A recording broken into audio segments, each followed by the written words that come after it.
In this video, I want to talk to you about 6 reasons to consider buying your dishes and kitchenware secondhand instead of new. So the first reason is obviously it reduces waste. If secondhand dishes are not getting purchased from thrift shops, charity shops, yard sales, what have you, they're going to end up in landfills and or the ocean eventually. So it reduces waste to buy secondhand instead of new. The second reason is it saves money. A brand new full set of dishes, plates, saucers, bowls, cups, all together can cost hundreds. A new pots and pans set will cost hundreds. If you buy them secondhand, first of all, the total cost is just going to be a lot less to begin with. But you also have the option of spreading that cost out over time. You don't have to buy 12 plates. My cat is biting me. You don't have to buy 12 plates all at once. You can buy 2 or 3 when you find them in a charity shop. You can buy a cup here, a cup there, a water glass here, a few forks or spoons here and there, a pot, a skillet, what have you. You can spread it out over time. You don't have to swallow that cost all at once. And again, it's going to end up being a much lower cost overall.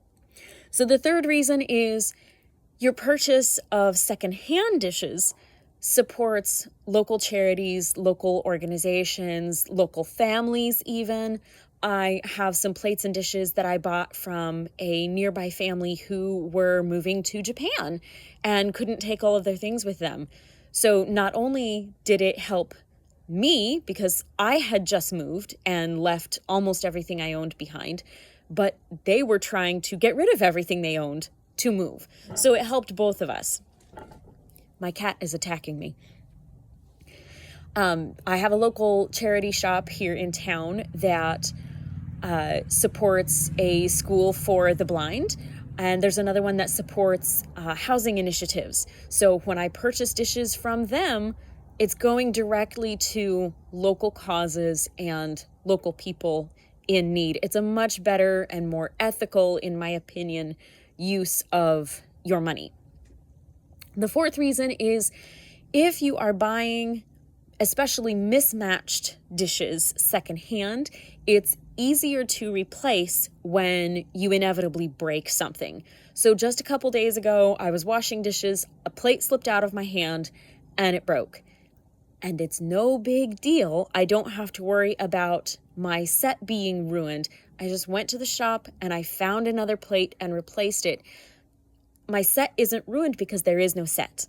They're all mismatched, so it doesn't make a difference if I break one of them. And same thing with cups. About a year and a half ago, I dropped and broke my daughter's Winnie the Pooh mug that she drinks hot chocolate in.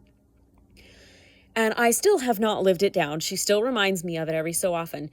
But it turned into a fun opportunity. I took her to the local thrift store and she got to choose a new mug for herself out of all the mugs they had there.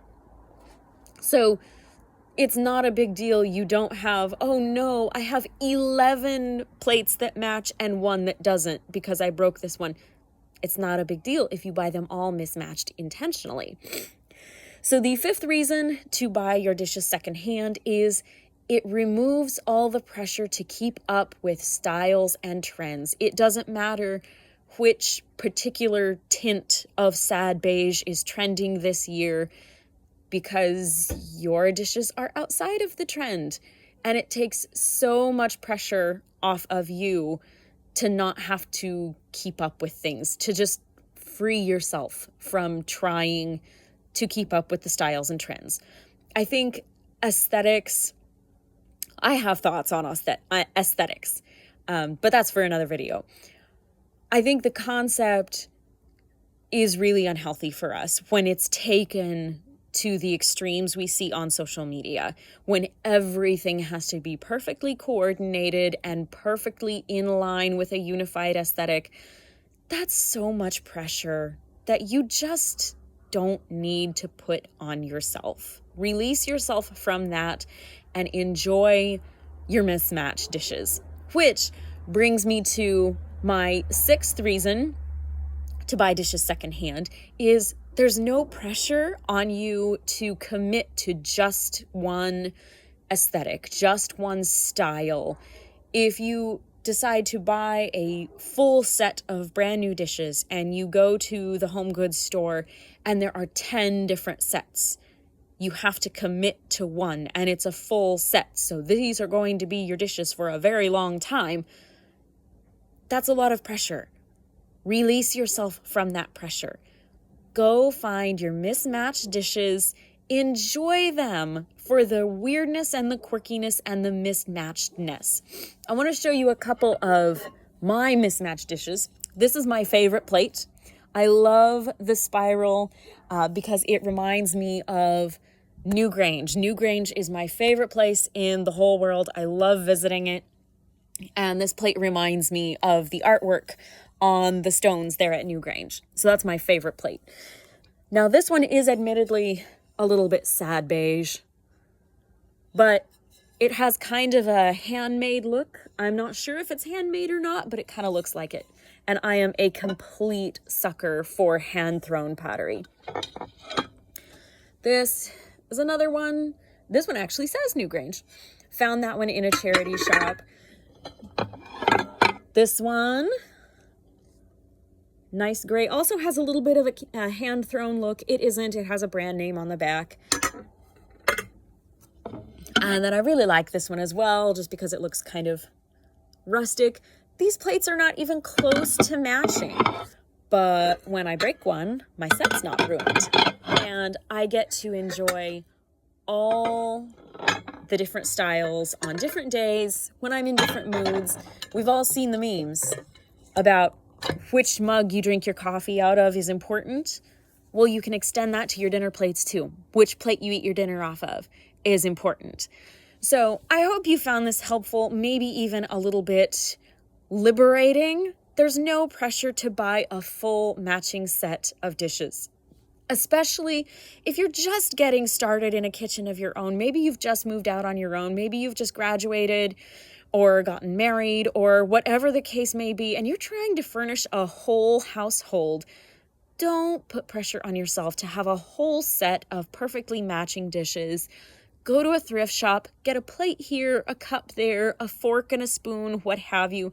Even pots and pans. I have some other thoughts on pots and pans for different videos.